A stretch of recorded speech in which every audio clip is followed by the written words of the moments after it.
Good afternoon and welcome to 365 Days of Stories with Theo Mayer.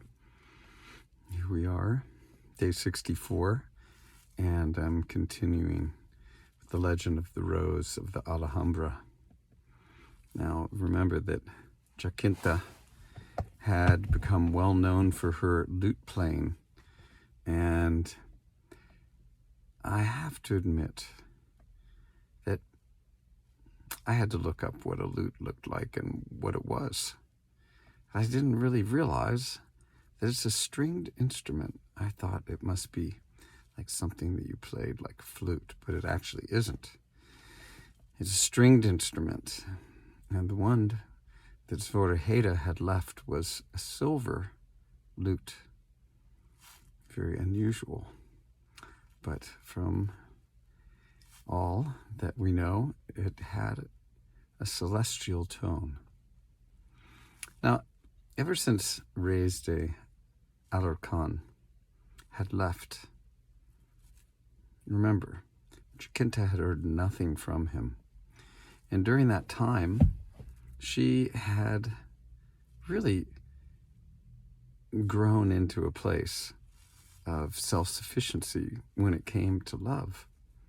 She had felt that sorrow and loss from the feelings that come when someone adores you, and then over time had found it within herself. Truly, that's the only place to start if there's going to be a love relationship, is to find the love within yourself, but not to expect to receive it back necessarily. But it is truly, I think, in giving that we end up feeling love. It's when we give love that we feel it fully. When we give love, we're the first ones to experience it. And Jacinta had learned this. And when she played that lute, that love that had been transmuted from sorrow into joy was communicated, it was felt, it was heard by everyone. True, that lute of Zoraida was magical. It had some unusual properties. But it was Jacinta that was playing it, and her passion, her being, sung through that instrument. Now, I told you that people sought her out to play in their homes, to play at their festivals, parties, and it was not a single man that sought Jacinta's love, but many. But she did not respond to any of them. And remember, her watchful auntie stepped in between any encounter with a man.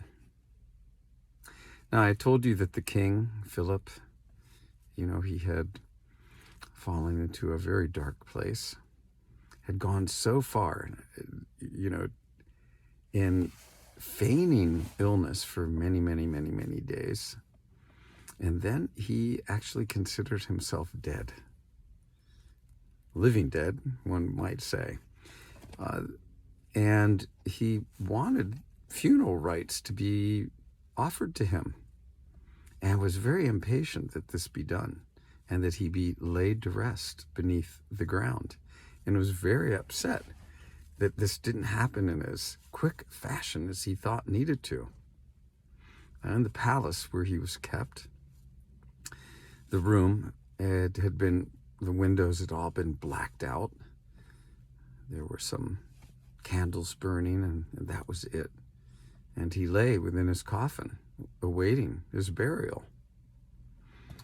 The queen had heard about Jacinta and had sent for her in hopes that her music might bring the senses back to the king. Because imagine, okay, it's great when it's not great when a person dies, especially for those that are left behind. But when a person dies, you get on with business. Bury the person, do whatever needs to be done, and on we go. But with the king, who wasn't really dead, but considered himself dead, how do you deal with that? His courtiers and all the people that attended to him, it was a very difficult task indeed to deal with someone like this. Well, Jacinta was brought to the court, of course, with her auntie as well. And the queen, when she received the auntie and Jacinta, her auntie, gave an introduction to the queen of who she was. And the queen was glad to hear that she came from a very distinguished family, though one that had fallen into poverty, and that her father had died in service of the crown. Well, the queen found Jacinta quite beautiful as she was, and she said to Jacinta that if her music was as true, that the quality of her music was as true as everyone said it was, that she would not have to worry another day of her life about being taken care of, because the queen would see to it that she was taken care of in every way. Impatient to see her put to the test, the queen led her through the halls, past lines of courtiers and soldiers, Jacinta with her eyes cast down, her lute under her arm. They passed through these columns of men and made their way to the king's chamber. They opened the door. It was very dark inside, except for those few candles that were lit. And the queen pointed out a footstool for Jacinta to use to sit on and play. Jacinta started, and at first she started in a way that was faltering.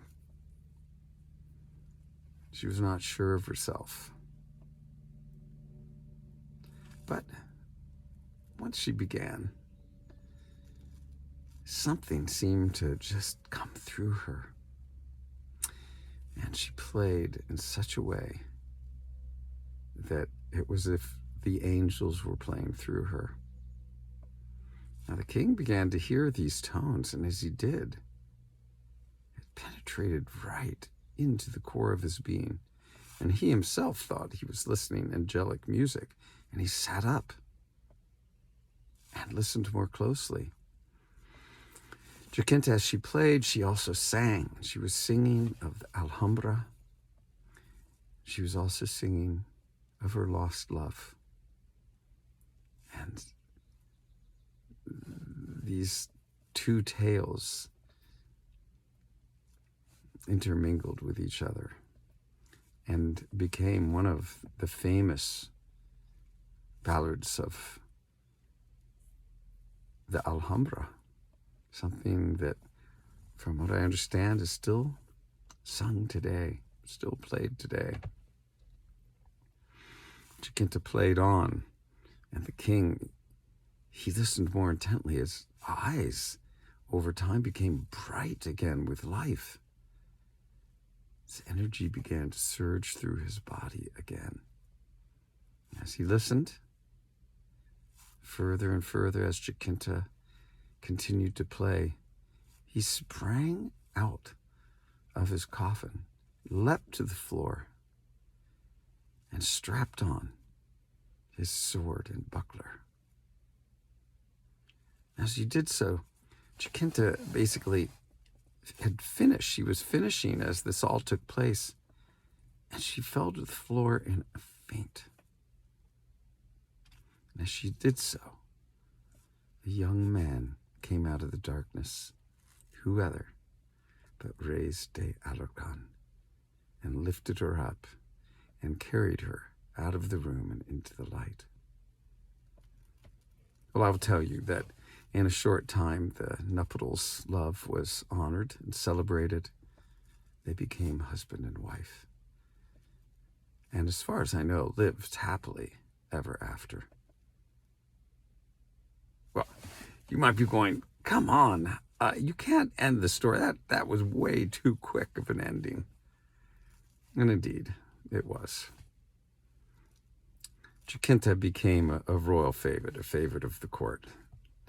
She was married to Reyes de Alarcon, and remember, her poverty stood as perhaps an opposition to that marriage.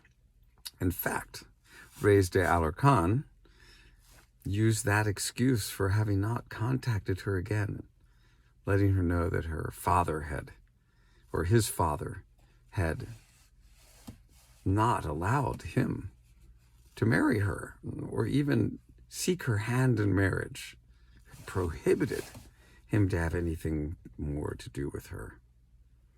How was this resolved? Of course, by the queen who laid upon the new court favorite all sorts of favors and designations and great wealth as well. So it was easy for Reyes de Alarcon's father to change his mind and agree to the young couple's wedding.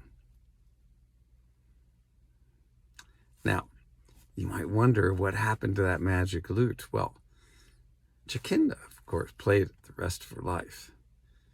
And after she passed on, it was passed on through the family until some jealous singer, I think we may have mentioned earlier in the story, somehow got a hold of it.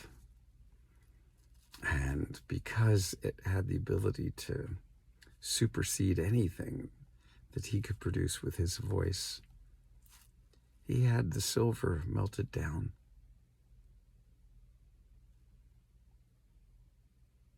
The strings, however, were preserved. The strings were then supposedly put on a violin. This violin was played by an incredible violinist in Italy, Paganini. Paganini's violin was supposedly strung from those same strings of Jacinta's and Zoraida's lute. And if you look into Paganini, you'll see that he had quite an influence on music in the world. His scores were considered celestial as well in their nature, retaining a bit of the magic of the original lute. So we can leave the story off here, but I think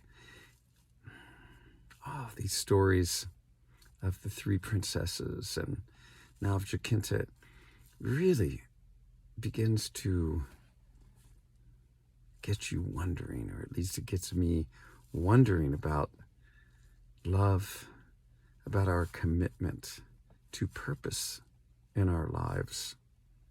What is it that we're meant to bring forth? What is it that has meaning? What is it that we can hold on to? What is it that lasts?